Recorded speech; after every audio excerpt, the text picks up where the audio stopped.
Uruguay, a magnet for classic car lovers. Uruguayans are very nostalgic. A hotspot for retro rides. Many of us grew up with these cars. Classic cars were, and are still, a common sight on the roads. We have a rich heritage.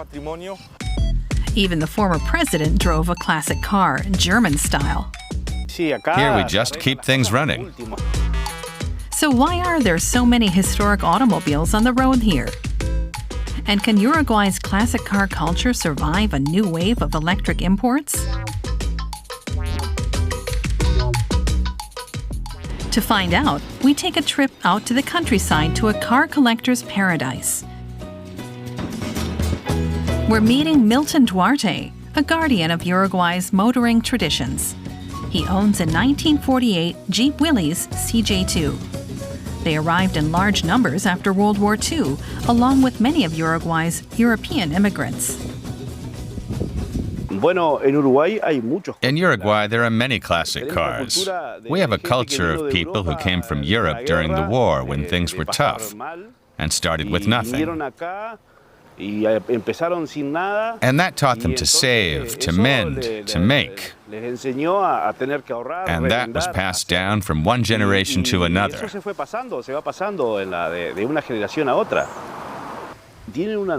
Old objects have a certain special nostalgia. To me, riding in an old car transports me back in time. It's something special that you feel when driving a classic car. Milton Duarte is the organizer of a classic car club, Sangre de Fierro, or Iron Blood. We tag along with him shortly before one of the club's meets, as he joins a few fellow members to spot some classic cars along the way.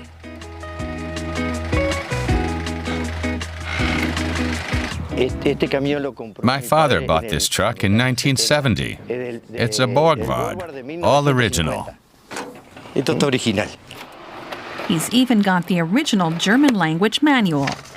I had a German neighbor, and he helped translate it for me. And we even find old clunkers treasured as family heirlooms, like this Fiat 500 Topolino. My grandfather bought this car many years ago. I never use it. It's very special to me. But there are also financial reasons for Uruguay's many classic cars, as Milton's fellow club member Sergio Decimos explains. He renovated this 1946 Ford.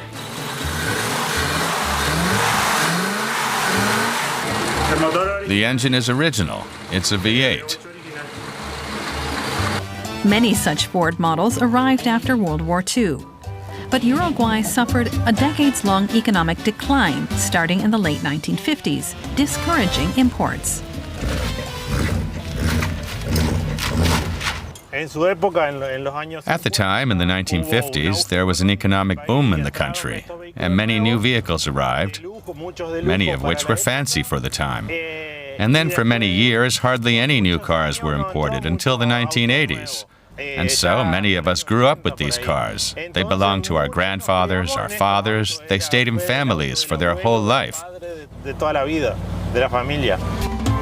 Sergio works as a train driver, but prefers four wheels over steel rails, and enjoys the mechanical quirks of older models. It has small details that modern cars don't have.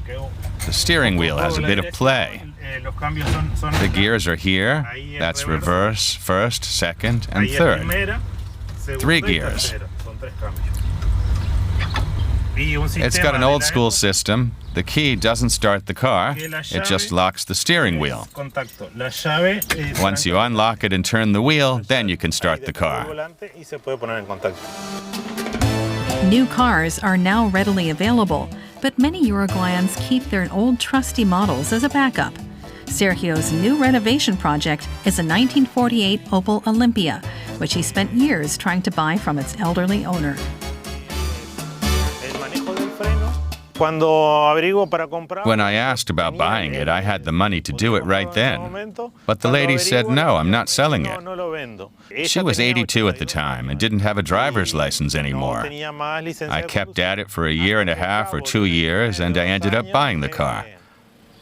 The great thing about it is I've left it sitting for about 3 years, and I just changed the battery, hopped in, and it started right up. It always runs. Many of Milton's club members own 2 cars, but Santiago Rupel has the unique distinction of buying the same car twice. He bought, renovated, and sold this 1977 Citroën 3CV. Years later, he saw it in a dilapidated state and bought and renovated it again. There are not many people who've bought the same vehicle twice, but I have a little bit of a tendency to do things like that with vehicles. I have a certain nostalgia for these things. He's not alone in admiring old things. Every year on August 24th, Uruguay celebrates a national nostalgia night. It's a night where we remember old things. Vehicles, shops, things like that. There are parties and dancing and all that. Uruguayans are really, really nostalgic. It's a trend exemplified by Uruguay's beloved former President Jose Mujica. He drove his 1987 Volkswagen Beetle for decades, even while in office, and refused an offer from an Arab sheikh to buy it for $1 million. Today, Uruguay's streetscape is changing. In the capital Montevideo, electric vehicles are becoming a common sight. Uruguay now imports more EVs per capita than any other South American country. That's due in part to government tax exemptions and discounts. Previous government decisions were responsible for keeping so many classic cars on the streets. Fernando Benitez is another member of Milton's club with unique insight into the history of Uruguay's auto sector. Hola, buenos días. He runs a scrapyard where cars are dismantled. Buyers come from far and wide to hunt for rare parts, drawn by Uruguay's reputation as a vault for old vehicles. People come from everywhere: Argentina, Brazil, Chile. One guy flew in from Chile to get an Austin engine. There's one main reason for Uruguay's love for classic cars. The country never had a domestic car manufacturing industry to protect. Drivers here were given no incentive to scrap their old cars, unlike in neighboring Argentina and Brazil, where government programs paid drivers to scrap their old vehicles and buy new locally made ones. We had and still have a rich heritage. Unfortunately, many cars went to Brazil, Argentina, and Spain. So we lost part of our beautiful automotive heritage. There are still some, but not as many as before. The idea is to save these classics, to keep them from ending up in the junkyard or in Brazil, because this is a heritage that won't come back. To try to not dismantle them, but keep them running for a long time.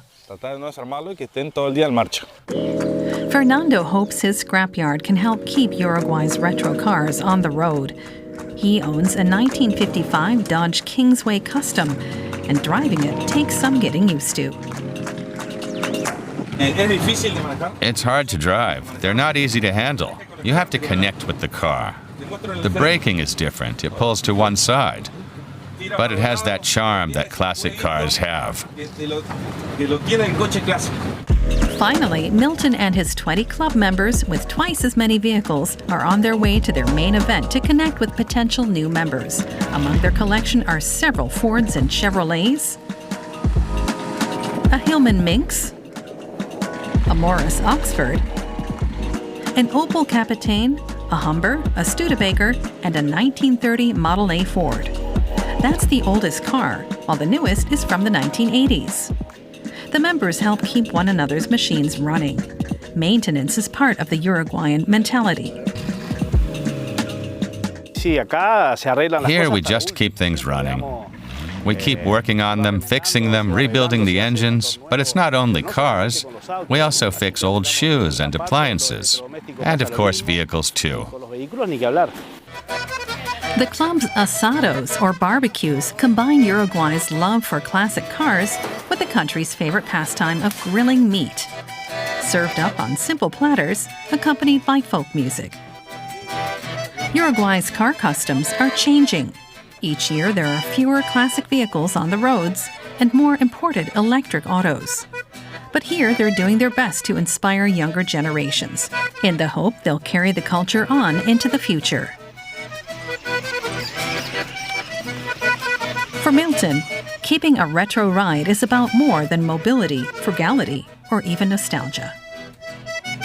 When I travel to another place, someone comes up to me, especially older people, and they say, "I used to have a Jeep Willys." And that starts a conversation and sometimes a friendship.